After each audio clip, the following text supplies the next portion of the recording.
अस्सलाम वालेकुम my YouTube family, welcome back to my YouTube channel मानो भालू डेली व्लॉग्स। कैसे हैं आप सब? उम्मीद है जी सब ठीक ठाक होंगे। तो जी आज हमारे किचन में बन रही है बहुत ही यमी से दाल चावल बन रहे हैं। ये सबको ही पसंद होते हैं, हर कोई बहुत शौक से खाता है, बच्चे हों बड़े हों सबके फेवरेट होते हैं। हम ये बनाएंगे बिल्कुल ना एक यमी से स्टाइल में, डिफरेंट स्टाइल में ये दाल बनाएंगे। और जी चावल जो आपको नज़र आ रहे हैं, आप देखें कितने खिले खिले एक एक दाना है। और ये अचार भी जी बहुत ही टेस्टी है, गाजर का और करी पत्ते का और हरी मिर्च का अचार है। ये भी दाल चावल की शान होता है, बहुत ही मज़े का लगता है।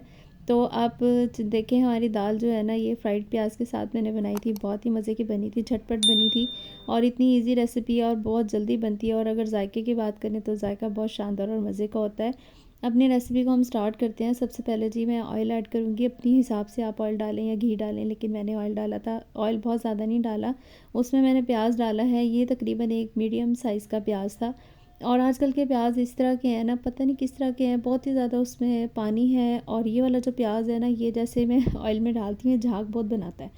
तो यहाँ पे भी यही हुआ था, ये देखें बहुत ज़्यादा झाग बन रही थी। तो बस ये प्याज अब लाए थे तो यूज़ तो करना था। बस यहाँ पे जी जो प्याज था उसको मैंने यूँ फ्राई कर लिया था। ये बिल्कुल ही वाइट कलर का प्याज था, इसलिए इसको अगर मैं बस इस तरह से ना गोल्डन ब्राउन सा मैंने किया, बहुत ज़्यादा काला नहीं किया था, फिर वो जल जाता और जले की स्मेल आती।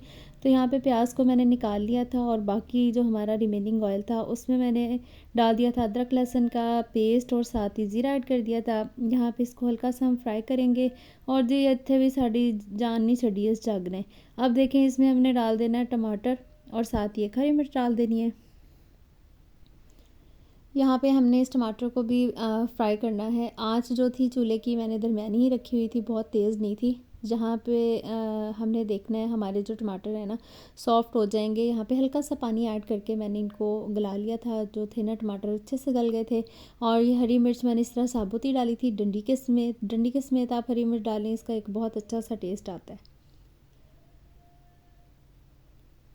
यहाँ पे देखिए माशाल्लाह से जी हमारा जो टमाटर हैं वो सॉफ़्ट हो गए हैं, गल गए थे। तो यहाँ पे हम ऐड कर देंगे स्पाइसेस। और स्पाइसेस हमारे जो देसी होते हैं, बेसिक होते हैं। नमक डाल दिया है, एक चम्मच छोटा मैंने डाला था नमक का, और 1 टीस्पून भर के मैंने डाली थी लाल मिर्च का पाउडर। ये थोड़ी सी दाल करारी अच्छी लगती है, थोड़ी सी मिर्चें ज़्यादा ऐड की थी। हल्दी भी थोड़ी ज़्यादा ऐड की थी ताकि एक अच्छा सा येलोइश सा पीला सा अच्छा सा खूबसूरत कलर आए। तो यहाँ पे जी मसाला हम भून रहे हैं। मसाले को इसी तरह से 1-2 हाथ पानी के लगा के ना हल्का हल्का छींटा डाल के तो आप भुना करें, ताकि जो है ना मसाला जले नहीं। अगर आप उसको इसी तरह से सूखा ही भूनते रहेंगे ना तो मसाला जल जाएगा और जले की स्मेल और होती है और भुने हुए की और होती है। तो ये छोटी छोटी जो बातें हैं ना, इनका ख्याल रखना चाहिए। यहाँ पे देखिए हमारा माशाल्लाह से जो मसाला है ना, मैंने 2 बार पानी डाल के ना इसको हल्का सा फ्राई कर लिया था। यहाँ पे जिस तरह से मैंने इसको भुना है तो इसका कलर भी देखें ब्राउन ब्राउन हो गया है। माशाल्लाह से हमारा जो मसाला है ना सारा भुन गया है। तो यहाँ पे हम पानी ऐड कर देंगे। पानी आप अपने दाल के हिसाब से ऐड करें, जितनी दाल है ना उससे ट्रिपल पानी ऐड करिएगा। अगर आप चावलों के साथ दाल बनाते हैं तो वो थोड़ी सी पतली बनती है, और अगर हम वैसे रोटी के साथ खाने के लिए बनाएं तो आपको पता है थोड़ी सी दाल थिक बनती है। ये दरमियानी सी दाल मैंने बनाई थी, 3 प्यालियाँ भर भर के मैंने पानी की ऐड की थी।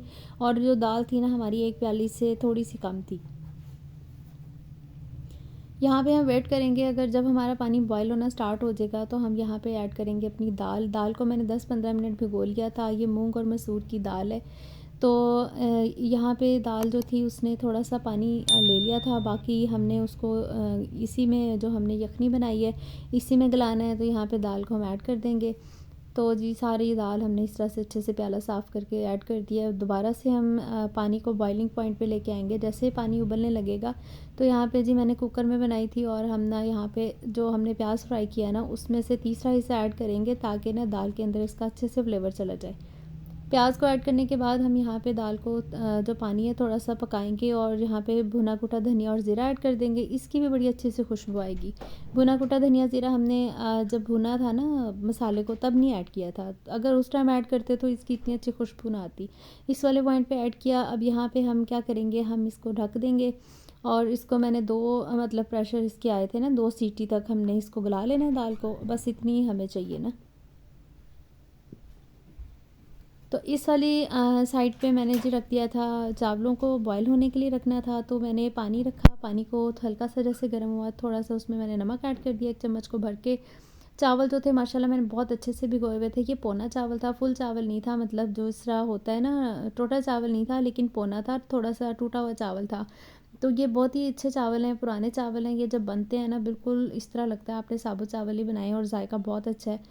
तो ये वाले चावल मैं यहाँ पे डाल रही हूँ। जैसे ही हमारा पानी थोड़ा-सा गर्म हुआ था, मैंने भीगे हुए चावल डाल दिए थे। चावलों को मैंने 25 से 30 मिनट भिगोया था।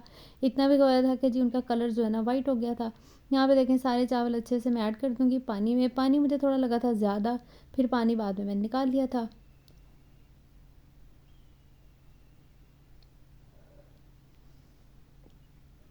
यहाँ पे जब चावल उबलते हैं ना तो थोड़ी-सी जो मैल होती है वो ऊपर आती है। आप इसको उतारना चाहें तो उतार लें।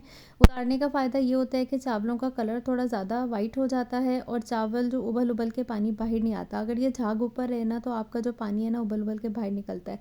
तो यहाँ पे देखें चावल जो है ना काफ़ी टाइम लेते हैं ये वाले चावल, हालाँकि इनको काफ़ी देर पहले मैंने भिगोया था और आप ये देखें 1 ग्लास चावल था और माशाल्लाह से ये बॉयल होके इतने ज़्यादा फूलते हैं और इतने सारे बन गए थे। तो यहाँ पे चावल मैंने बॉईल कर लिए थे, थोड़ी-सी कनी रह गई थी तो ऑयल मैंने डाला इसी पैन में, उनको स्टेन कर लिया था चावलों को और यहाँ पे हम लगा देंगे अपने चावलों को दम। दाल हमारी ऑलरेडी डन हो गई है। अब जी चावलों को दम लगाने के बाद हम अपनी दाल को करेंगे डिश आउट और साथ ही अपने चावलों को भी डिश आउट करेंगे और आपको दिखाएँगे जी कितनी यम्मी और टेस्टी दाल बनी थी। तो चावल हमारे यहाँ पे हमने दम पे लगा दिए। दम जो मैंने लगाया था 7 से 8 मिनट लगाया था। उसमें ये था कि चावल बिल्कुल हमारे सॉफ्ट हो गए थे। आपकी अपनी मर्ज़ी है आप किस तरह के चावल खाते हैं। वैसे हमें दाल के साथ सॉफ्ट-सॉफ्ट से चावल पसंद है। यहाँ पे हमारी दाल डन होगी, प्याले में मैंने ऐड कर ली। थोड़ा-सा हरा धनिया ऐड किया था। यहाँ पे जो बाकी का फ्राइड प्याज़ था वो मैंने डाल दिया है। साथ ही हम यहाँ पे ऐड कर देंगे थोड़ी-सी हरी मिर्चें जो मैंने चॉप की हुई थी, गोल-गोल काटी हुई थी, क्योंकि धनिया मैंने दाल के अंदर ही डाल दिया था। मिक्स कर दिया था और ऊपर से जी हम गार्निश करेंगे हरी मिर्चों के साथ। साथ ही आपको नज़र आ रहे होंगे बड़े यम्मी से चावल और चावलों की लुक भी बहुत अच्छी बनी थी और जायका भी बहुत अच्छा बना था। साथ ही जी गाजरों का अचार था। गाजरों का मौसम है तो गाजर का अचार बहुत मज़े का लगता है। तो ये आप भी दाल चावल इस तरह से बनाइएगा, यकीनन बहुत अच्छे बनेंगे, आपको बहुत पसंद आएंगे। और ये जो हम फ्राइड प्याज डालते हैं ना अपनी दाल के ऊपर, इसका एक बहुत ही अच्छा सा इसकी खुशबू भी आती है और इसका जो टेस्ट होता है ना वो भी बहुत अच्छा हो जाता है। तो ये वाली जो दाल है ना, मैंने बीच में प्याज बिल्कुल नहीं पकाया था, आपने देखा होगा मैंने फ्राइड प्याज ही डाला था और इससे जो था ना इसका टेस्ट बिल्कुल डिफरेंट हो गया था। तो मुझे उम्मीद है जी आपको ये डिफरेंट से स्टाइल के दाल चावल जो कि बहुत ही मज़े के बने थे बहुत अच्छे लगे होंगे। वीडियो अच्छी लगी है तो जिसको लाइक करें, शेयर करें, मेरे चैनल को सब्सक्राइब करें। अपना ख्याल रखें, मिलेंगे अगली वीडियो में, तब तक के लिए अल्लाह हाफ़िज़।